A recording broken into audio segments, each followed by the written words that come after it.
C'est un jour dramatique pour l'entourage de la petite Ange Lola.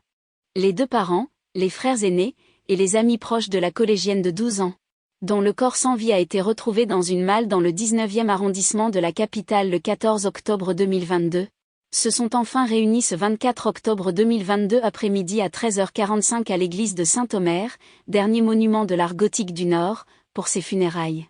Dévastés par la disparition tragique de leur fille, les deux parents de la petite Lola sont apparus en larmes à leur sortie de l'office. France 3 rapporte que ces derniers souhaitaient une cérémonie digne, loin des agitations politiques engendrées par son meurtre. Pour rappel, cette affaire a fortement résonné dans les médias, touchant de nombreuses personnes et suscitant la réaction de nombreux politiciens. Nos confrères précisent par ailleurs que la maman de Lola est originaire de cette commune de 10 000 habitants. Thibaut, l'un des grands frères de Lola, a pris la parole lors de la messe afin de rendre hommage à sa petite sœur. « Ma Lola, ma petite sœur adorée, j'espère que tu m'entends de là-haut. Malheureusement, tu es partie beaucoup trop tôt. Je n'ai pas pu te dire à quel point je t'aimais. J'espère que j'ai été assez présent pour toi dans ta vie.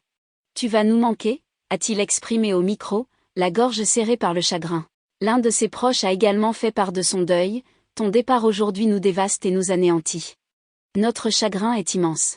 Sans nul doute, nous nous attacherons à honorer ta mémoire, ma petite princesse. » Si la messe était ouverte au public, c'est toutefois dans la plus stricte intimité que se sont réunis la famille et les proches de Lola pour son inhumation au cimetière de la ville.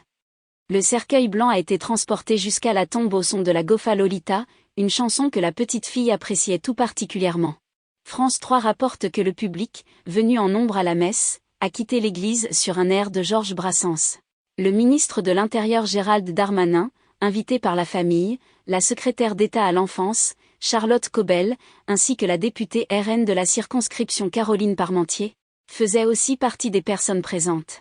La principale suspecte de cette affaire, qui reste innocente jusqu'à preuve du contraire, est une dénommée Dabia B, 24 ans et d'origine algérienne.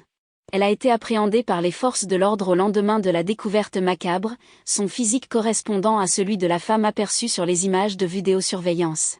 Elle a été placée en détention provisoire à la prison de Fresnes et mise en examen le 17 octobre dernier pour meurtre de mineurs de moins de 15 ans et viol commis avec acte de torture et de barbarie.